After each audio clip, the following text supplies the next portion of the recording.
Story: 6-week holiday of change. The Williams family lived in a peaceful suburban area in Australia, where their small brick house stood out with a backyard featuring a blue swimming pool, a few vegetable beds, and some young avocado trees. The 6-week summer holiday had begun, and the three children, Vicky, Andy, and Anthony, were enjoying their time at home. However, their parents were growing increasingly concerned about their unhealthy habits. Vicky, the eldest at 12 years old, had golden hair tied into two short braids and bright blue eyes. She loved spending hours on her laptop, watching vlogs and YouTube videos. During the day, Vicky often ate cakes, snacks, and sweets, causing her to gain about 1 kilogram every week. At night, after using her laptop until 11 p.m., she would feel hungry and grab some cookies to eat with milk.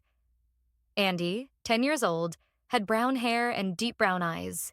He enjoyed playing games and watching gaming videos on YouTube.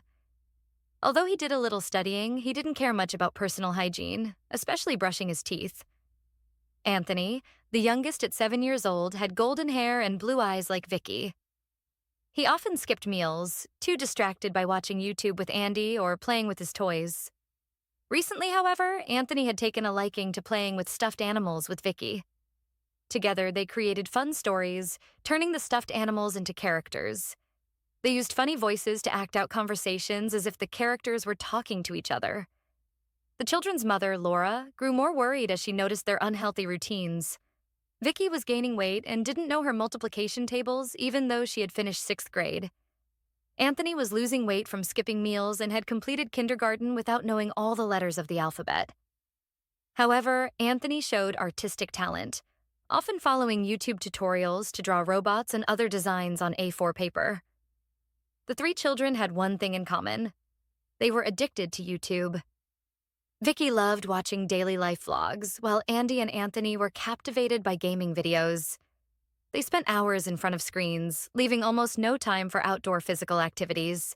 They're wasting their holiday. Vicky doesn't even know her multiplication tables. Andy won't brush his teeth, and Anthony refuses to study. Most of every day, Vicky and Anthony don't go to bed until midnight. They don't even want to go to the park to play or exercise. Laura told Matthew one evening as they sat at the dining table. Matthew nodded. We need to do something. Let's create a schedule for them. If they follow it, we can reward them. That might motivate them. The next morning, Laura called the children into the living room.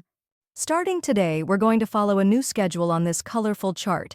Each day, you'll study online or with the book for 2.5 hours, read a storybook for 40 minutes, and spend 25 minutes learning Spanish and 25 minutes learning Chinese. You'll also brush your teeth every morning and night. If you complete over 90% of your tasks, you'll receive $75 at the end of the month, Laura announced. Vicky frowned. But Mom, it's the holidays. Why do we have to do this? Because you need to build good habits. This will help you succeed in school and life, Laura said firmly. Andy perked up. We really get $75? That's right, but only if you follow the schedule. Matthew said. Anthony pouted. I don't want to study. I want to play with my cars. You can play, but only after you finish your tasks. The first week was tough. Vicky studied for only 30 minutes before returning to her laptop. Andy followed the schedule but often forgot to brush his teeth. Anthony resisted studying altogether. One afternoon, Laura found Anthony sitting on the floor, playing with his cars. She gently reminded him. Anthony, it's time to do your reading eggs. Anthony blushed and reacted strongly. Andy doesn't study. Why do I have to study every day? Study is too boring. It's okay, Anthony. Let's set a timer for 1 hour, and then you can play again. Reluctantly, Anthony agreed, wiping his tears. Gradually, the children began to adapt. Vicky spent more time studying, encouraged by the idea of starting private school. Andy also started brushing his teeth more regularly, encouraged by his parents' reminders. By the end of the holiday, the children had changed. They followed the schedule without reminders and even helped each other complete tasks. Vicky felt more confident about starting private school. Andy proudly recited his multiplication tables, and Anthony showed off his improved drawings and reading skills. On the first morning of the new school year, the family gathered around the breakfast table. Laura said with a smile, "We're so proud of you." Keep following the schedule and maintaining these good habits. You'll achieve great things in the future. After returning to school, the kids continued to follow the schedule, but with some adjustments. On weekdays, after school, they would relax and have a small meal or snack before diving into their tasks. The time for their activities was reduced slightly to fit into their busy schedules. They now spent 1.5 hours studying online or from books, 30 minutes reading, and 20 minutes each studying Spanish and Chinese. The balance between work and play allowed them to unwind while still making progress in their learning. On weekends, the family made it a point to go to the park, where the kids enjoyed outdoor activities and exercises, staying active and healthy.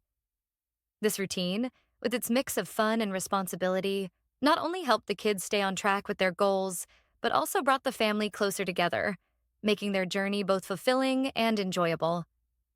The Williams family had turned their holiday into a meaningful journey, proving that with discipline and encouragement, even the hardest habits can change. Moral of the story: small improvements, persistence, and family support can help children or even adults alike break unhealthy habits and achieve success in life.